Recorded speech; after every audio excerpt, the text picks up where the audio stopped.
o discurso de Marco Antônio e de Bruto, eles não são assim totalmente antagônicos, eles não estão na presença um do outro e discutindo um tema. Não, o discurso é voltado para o povo. E a proporção que muda a fala, muda a intenção do povo. Simples assim. Um fala, e o outro fala, e praticamente na mesma hora. Há uma mudança de intenção na mesma hora. Uma coisa como se fosse um... E eu acredito que Shakespeare, já em 1599, né, já nos deixa essa lição de que o discurso é muito forte. Esse discurso ele pode estar na religião, ele pode estar na televisão, ele pode estar nas mídias sociais, né, na internet, no YouTube, enfim, na escola. Né? Então é como se realmente o povo, ouvindo, ele é conduzido naquela direção sem ele nem perceber. Em meio à evolução dessa história, Machado de Assis, vulgo Aires, começa a fazer algumas críticas irônicas à monarquia e à república. Então ele diz que a revolução no Brasil é como se estivesse trocando apenas de gabinete, né? Que as pessoas às vezes são as mesmas, só mudam as falas. Inclusive tem um personagem, né, entremeado nessa família, né, o Batista, em que ele nasceu monarquista. Mas aí o que é que o Aires coloca? Que quando estoura a revolução, ele se diz liberal. Ele quer assim aproveitar, ele quer ser reeleito, ele quer continuar a carreira política que ele tem, né, como se ele mudasse de partido, assim como se fosse muito próximo aos dias atuais. Simplesmente queria mudar de partido e continuar com as regalias políticas.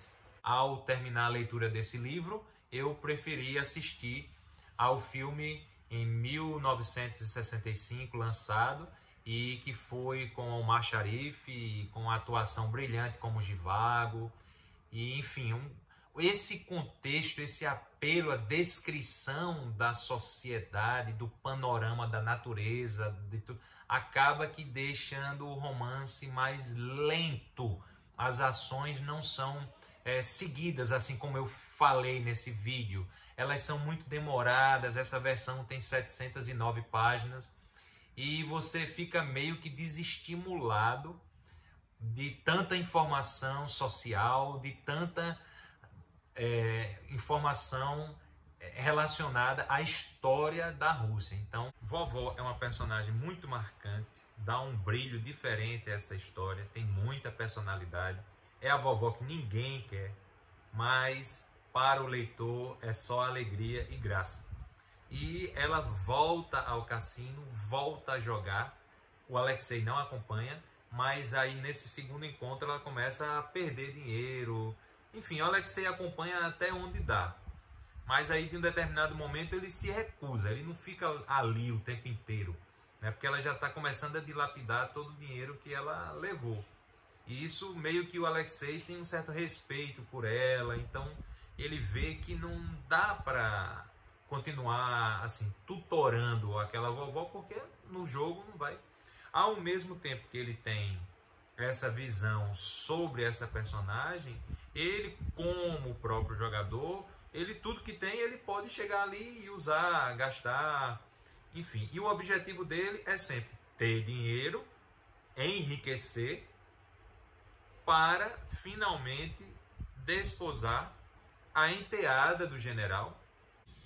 E em alguns momentos eu fiquei um pouco confuso com a leitura, porque o narrador inicialmente está em terceira pessoa, depois ele vai para a primeira pessoa, e na sequência de páginas, às vezes no passar de uma página, passam-se anos na vida de Julie, e o negócio fica meio que perdido para o leitor. Então, apesar de ser uma das principais obras do autor, eu não recomendaria que a pessoa iniciasse com essa obra. Ela fica muito mais bem encaixada na sequência de 85 obras que contam a comédia da vida humana, que é um dos maiores legados à humanidade por esse autor. Uma pergunta que o leitor se faz ao término Por que o livro se chama Mulher de 30 anos se a personagem é descrita até os 50 anos? Então, parando para pensar, você percebe que deve ter acontecido algo entre 30 e 40 anos para dar esse destaque à personagem. E é exatamente a maturidade e a presença desse amor intenso, desse amor verdadeiro na idade em que as mulheres na época do século XIX eram consideradas já velhas. Mas como nem todas as mulheres estão sentadas num trono, majoritariamente elas se dedicam a infortúnios domésticos que, por serem obscuros, nem por isso deixam de ser terríveis. Então são reflexões como essa sobre a mulher, sobre o amor, né? Sobre a presença da mulher como uma força, que de fato é, que está entremeada no enredo dessa história e que, enfim, faz com que a obra fique parecendo uma verdadeira obra de arte, enaltecendo o papel dessa mulher. Nós, homens, somos uns pobres criados dos preconceitos. E no final, ele faz com que o Florentino Ariza ele tenha um relacionamento com a garota de 14 anos.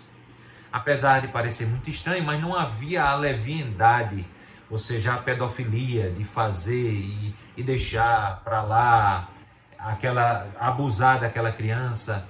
Não, aqui no Nordeste, a gente viu num passado, não na atualidade, né, pessoas de boa índole, em que iam à casa das famílias pedir permissão aos pais, para que os pais permitissem de bom grado que aquela criança, geralmente a mulher, de 12, 13, 14 anos, casasse com um rapaz de 20, 18 anos. E a família permitia tranquilamente. O Gabriel Garcia Marques também é aclamado como escritor do realismo fantástico, né? Sua obra marcante, entre todas, que para mim parece que estão sendo todas marcantes. 100 Anos de Solidão, irei ler em breve, com muito prazer, não conheço. Mas sendo um autor do realismo fantástico. Porém, nessa obra aqui, eu não vi nada de realismo fantástico, eu vi realismo. A história é interessante, o Visconde é muito irônico. Não é? O Danceny é muito inocente, a Cecily ela é muito ingênua, enfim, e a Marquesa é muito má, ela é muito má. Agora, o que eu achei? Eu achei uma personagem fantástica, uma personagem que traz falas e situações interessantes, mas achei as atitudes da personagem um pouco masculinizadas, um pouco andrógenas, digamos assim. E às vezes fica parecendo que ela tem tanta lucidez que parece ser a fala do próprio autor no personagem. Em alguns momentos você não consegue ver se é o personagem que está falando ou se é o autor, o escritor que está conversando com você. Que seria a atitude dos mais velhos, mais compassiva, mais reflexiva, em contraposição à atitude dos novos, que é intempestiva, que é agressiva, né? E isso é o que a gente vê realmente até hoje nos nossos empregos, nas nossas vidas, né? Todos os empregos, situações, o ideal é que haja uma mistura entre novos e velhos, porque a coisa flui de forma mais fluida, né? A gente tem a jovialidade, a agressividade, a impetuosidade do mais jovem sendo contrabalanceada pelos conselhos, pela calma, né, pela visão de mundo dos mais velhos. Enfim, você que está acompanhando alguns vídeos nesse meu diário de leitura, de literatura, espero que você tenha gostado, sugira mais títulos. Então, um abraço a vocês e até a nossa próxima. Se puder, deixe sugestões aí nos vídeos, nos comentários, para que a gente possa discutir mais e mais sobre a leitura.